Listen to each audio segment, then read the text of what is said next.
नमस्कार, कैसे हैं आप लोग। चलिए, वेलकम है सभी का। तो दोस्तों, हम लोग उत्तराखंड एलटी एग्ज़ाम की तैयारी कर रहे हैं और शिक्षा मनोविज्ञान टीचिंग एप्टीट्यूड है ना। तो जहाँ से 30 नंबर के क्वेश्चन 30 क्वेश्चन पूछे जाते हैं, तो इसकी हम लोग तैयारी कर रहे हैं। आज हम लोग देखेंगे प्रसिद्ध मनोवैज्ञानिक और उनका शिक्षा में योगदान।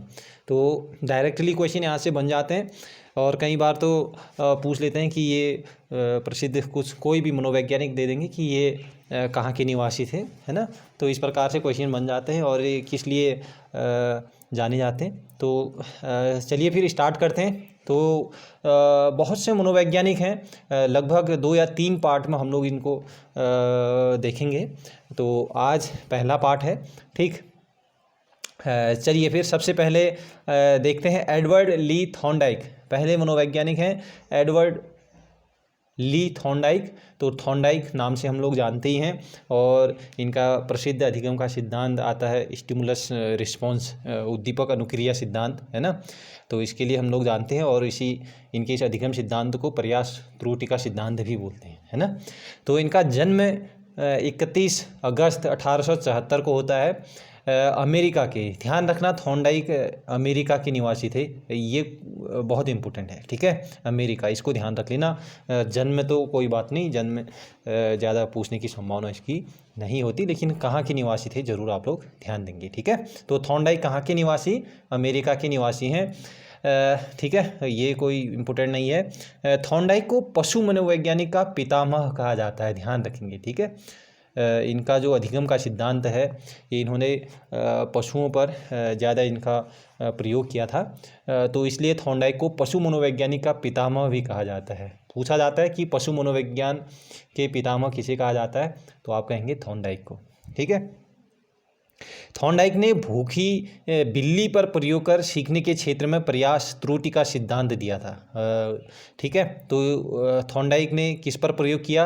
बिल्ली पर, याद रख लेना, है ना।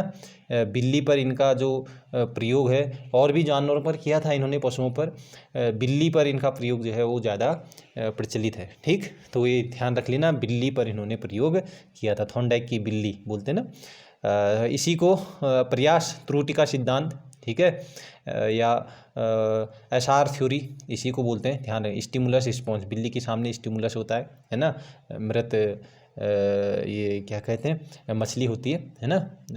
तो स्टिमुलस रिस्पॉन्स, उद्दीपक अनुक्रिया सिद्धांत भी इसी को बोलते हैं, ध्यान रखें। इन्होंने सीखने के 3 मुख्य नियम बताए और 5 गौण नियम। ये बहुत से बार पूछा जाता है कि 3 मुख्य नियम कौन कौन से हैं, है ना, और 5 कितने गौण नियम दिए, यानी कि द्वितीयक नियम, सेकेंडरी, और मुख्य नियम यानी कि प्राथमिक नियम, ठीक। तो ध्यान रख लेंगे, ठीक है। अभ्यास का नियम, तत्परता का नियम, प्रभाव का नियम, ये 3 इनके मुख्य नियम हैं, ध्यान रख लेना। तो ये थॉर्नडाइक हैं, है ना। तो ये थॉर्नडाइक में ध्यान रखेंगे इतनी चीज़ें। आगे बढ़ते हैं। दूसरे मनोवैज्ञानिक हैं वोल्फगैंग कोहलर। कोहलर, ध्यान रखना, है ना, कोहलर। तो ये कोहलर महोदय हैं।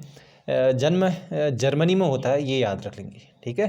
कब हुआ ये आप लोग, कोई दिक्कत नहीं, लेकिन कहाँ, किसका जन्म कहाँ हुआ, इसको आप लोग ज़रूर थोड़ा बहुत ध्यान देने की कोशिश करेंगे। जैसे थॉर्नडाइक आप भूलेंगे नहीं कि अमेरिका के निवासी है ना, ऐसे ही कोहलर जो हैं ये जर्मनी के निवासी हैं, ध्यान रखेंगे, ठीक।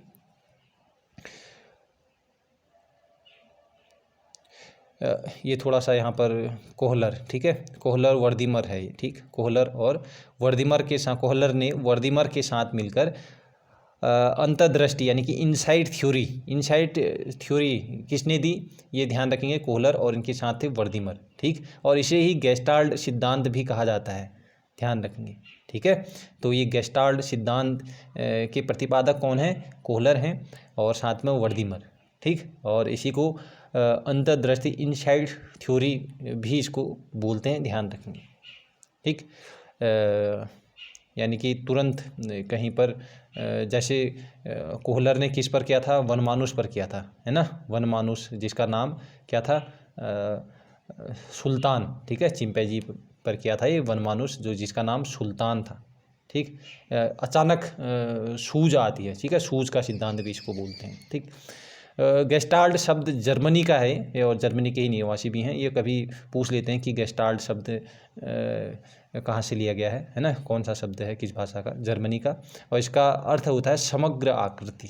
ठीक, इस सिद्धांत के अंतर्गत 1913 से 1918 के बीच के नदी द्वीप में सुल्तान नामक वनमानुष पर, ठीक है, ये सुल्तान नामक वनमानुष पर इन्होंने प्रयोग किया था अपना ये समग्र सिद्धांत, सूज का सिद्धांत या गेस्टाल्ट सिद्धांत या इनसाइट थ्योरी, अंतर्दृष्टि का सिद्धांत। तो ये सभी एक ही चीज़ के नाम हैं। ठीक है, ये कोहलर हैं, ध्यान रखेंगे। अगले मनोवैज्ञानिक हैं मैस्लो, अब्राहम मैस्लो। इनका पूरा नाम है अब्राहम हेराल्ड मैस्लो। जन्म होता है अमेरिका में, याद रखेंगे, अब्राहम अमेरिका। ठीक, मैस्लो अमेरिका की। ठीक है, मैस्लो अमेरिका। ठीक,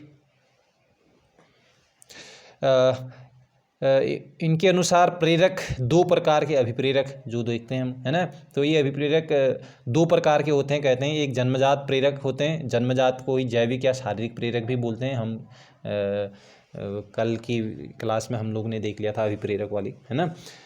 भूख, प्यास, निद्रा, काम, ये जो हैं ये प्राथमिक प्रेरक हैं। ठीक है, ये शारीरिक प्रेरक या जन्मजात प्रेरक हैं, ये जन्मजात होते हैं, ध्यान रखेंगे। भूख, प्यास, निद्रा और काम, तो इन्होंने इनको जन्मजात प्रेरक कहा है। और अर्जित प्रेरक दो प्रेरकों में बांटा इन्होंने। ये अर्जित किए जाते हैं, जैसे व्यक्तिगत रुचि बनाई जाती है ना, हमारी रुचि कभी किसी चीज़ में होती है, कभी किसी चीज़ में, बोलते ना, है ना।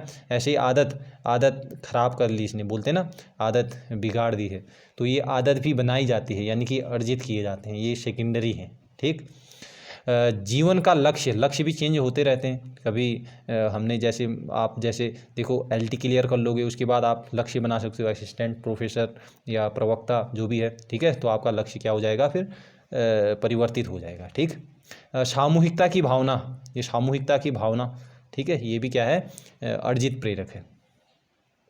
तो ये ध्यान रखेंगे, दो प्रेरकों में बांटा मैस्लो साहब ने। ठीक, तो ये अमेरिका के निवासी थे, इतना आप लोग ध्यान रखेंगे। ठीक, लियोनार्ड हक, क्लार्क लियोनार्ड हक, ठीक है, ये पुनर्बलन का सिद्धांत देते हैं। ठीक, डिटेल्ड में हम लोग देखेंगे आगे।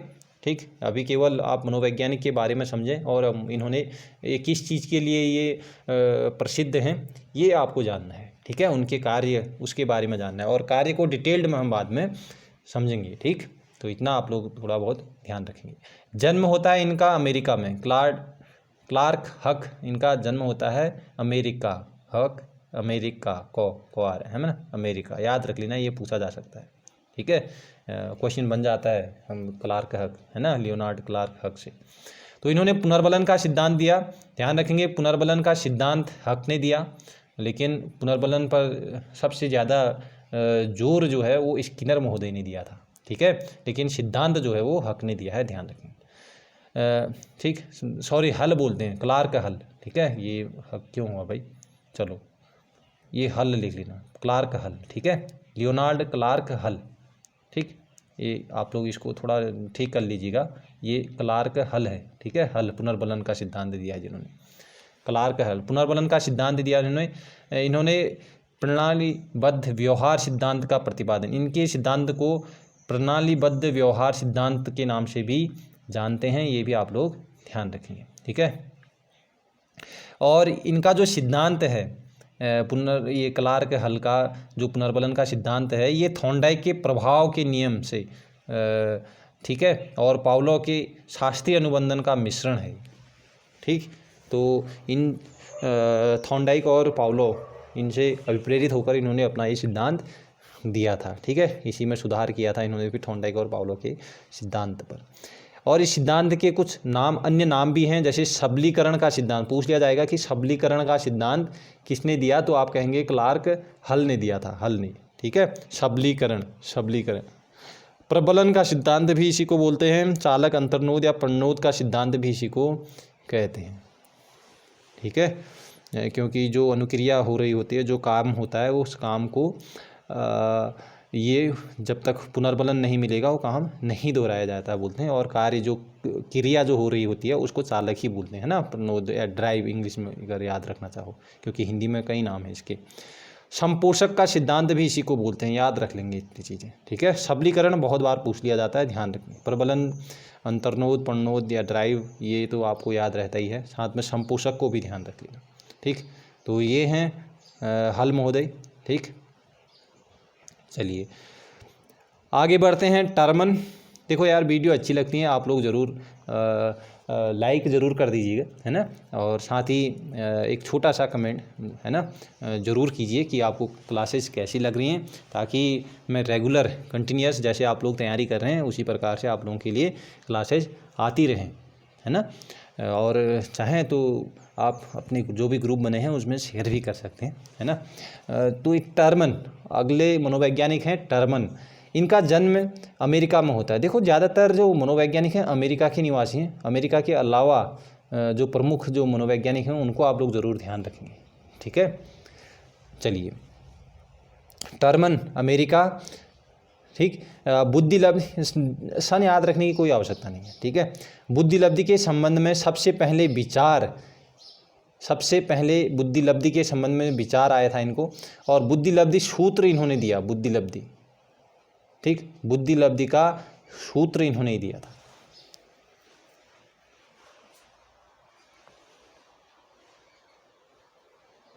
ठीक है। तो ये ध्यान रख लेंगे। बुद्धि लब्धि बराबर क्या होता है, मानसिक आयु बट्टे वास्तविक आयु गुणा 100, ठीक है। ये ध्यान रख लेंगे, ठीक। बुद्धि लब्धि सूत्र पूछ लिया जाता है। बुद्धि लब्धि सूत्र किसने दिया, टर्मन ने। बुद्धि लब्धि बराबर क्या होता है, मानसिक आयु, ध्यान रखना, मेंटल एज, ठीक है। मानसिक आयु बट्टे वास्तविक आयु गुणा 100, ठीक है। अगर आपसे पूछा जाता है कि आईक्यू के जनक कौन है, ठीक है। देखो ये एक होता है इसमें बुद्धि परीक्षण, ठीक है। एक तो बुद्धि परीक्षण जो है वो मैंने कल की क्लासेज में बताया था। बुद्धि परीक्षण जो है वो बीने महोदय ने किया था सबसे पहले 1905 में, ठीक है। यहीं से बुद्धि जो है उसको मान्यता मिली, बुद्धि, है ना। और आईक्यू आपसे पूछा जाता है कि बुद्धि लब्धि के जनक, आईक्यू के जनक कौन है, ठीक। एक मिनट,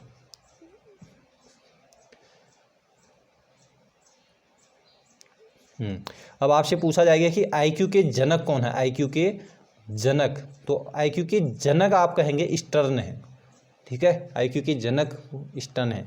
लेकिन अगर आईक्यू मापन के जनक पूछा जाएगा, ध्यान रखेंगे, देखो ये कंफ्यूज कराता है।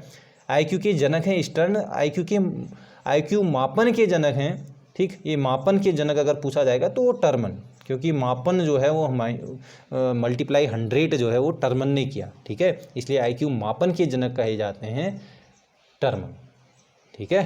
बुद्धि का कंसेप्ट यानी कि संप्रत्यय जो है वो बीने ने दिया था। बुद्धि परीक्षण जो है वो बीने ने किया सबसे पहले, इतना ध्यान रख लेंगे, ठीक है। बीने ने बताया था ना कि बुद्धि 4 तत्वों से मिलकर बनी होती है, 4 तत्वों का समावेश होता है बुद्धि में, ज्ञान, आविष्कार, निर्देश और आलोचना करके, आपने पढ़ा होगा, है ना। चलिए, तो ये टर्मन से ध्यान रखेंगे इतनी चीज़ें, ठीक।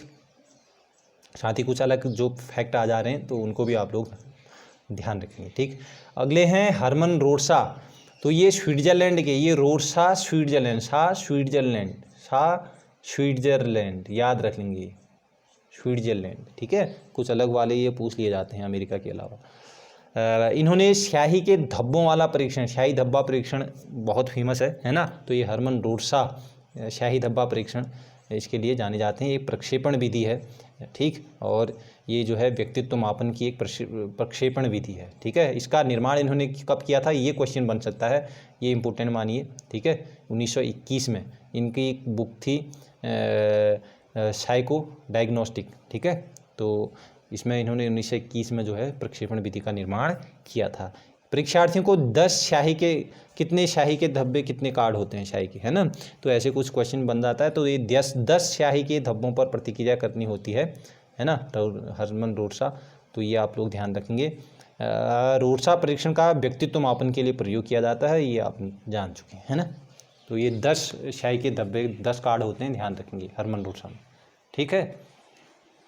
चलिए, ये हैं हरमन रोड्सा साहब, ठीक है। चलो आगे बढ़ते हैं, आगे देखते हैं सिगमंड फ्रायड, ठीक है। ईट, ईगो, सुपर ईगो के लिए जो जाने जाते हैं, व्यक्तित्व के जो 3 कारक बताए इन्होंने, है ना।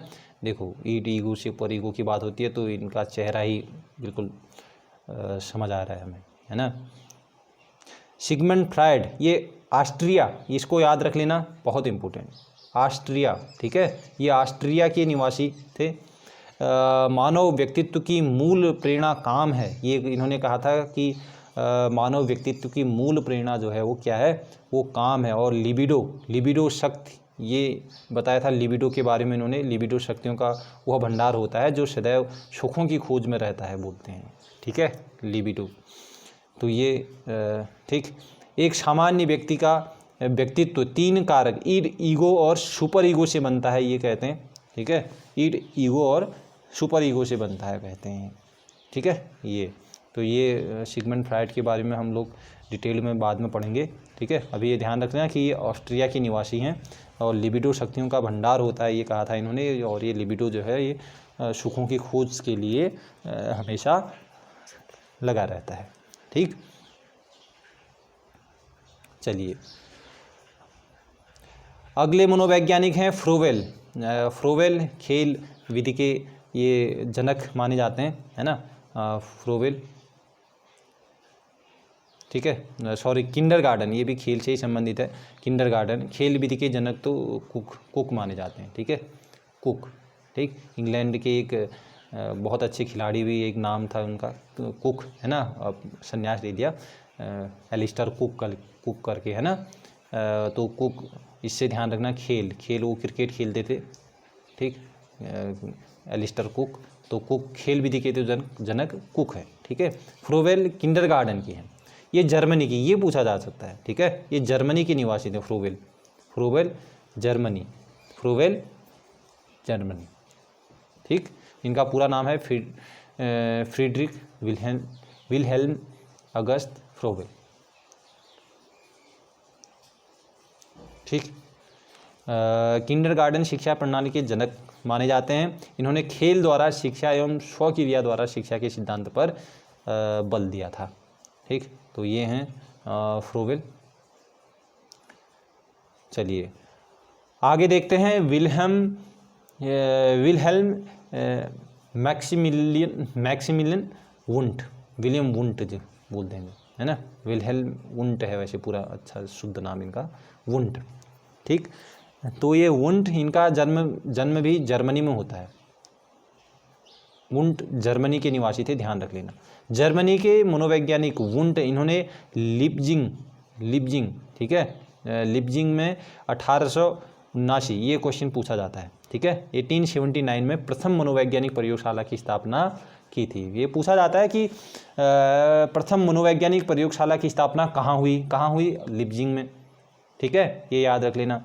और कब हुई, 1879, और किसने की, वुंट ने, विलियम वुंट, याद रख लेना, वुंट ने, ठीक है। और वुंट इन्हीं को जो है आधुनिक मनोविज्ञान का पितामह, जनक भी कहा जाता है ना, ये आप जानते हो, ठीक। मनोविज्ञान को चेतना के विज्ञान के रूप में इन्होंने परिभाषित किया था, ठीक। इन्होंने कहा था कि मनोविज्ञान जो है वो चेतना का विज्ञान है, ठीक। आधुनिक मनोविज्ञान के जनक भी इन्हीं को कहा जाता है, ये ध्यान रखिए। ये हैं विलियम वुंट महोदय। चलिए, हाँ, तो ये हुई क्लास कंप्लीट आज, है ना। आगे जो भी हमारे मनोवैज्ञानिक बचे हैं तो उन मनोवैज्ञानिकों के बारे में हम लोग अगली वीडियो में देखेंगे, ठीक है। तो क्लास कैसी लगी आप लोगों को ज़रूर बताना, है ना। तो कुछ इम्पोर्टेंट क्लासेज ऐसे ही चलती रहेंगी भाई, बस आप लोग क्लासेज चाहें तो आप लोग ज़रूर इनको शेयर कीजिए और कमेंट ज़रूर करें अपने, और साथ ही अच्छी लगी वीडियो तो लाइक बनता है भाई, है ना। इतनी मेहनत कर रहे हैं, देख लीजिए, है ना। तो ये स्लाइड बनाना बहुत मेहनत लगती है। तो चलिए फिर आप लोग बस तैयारी कीजिए, बहुत अच्छे से तैयारी कीजिए, आप निश्चित रूप से सिलेक्शन लेंगे इस बार, ठीक है। तो thank you, take care, bye bye.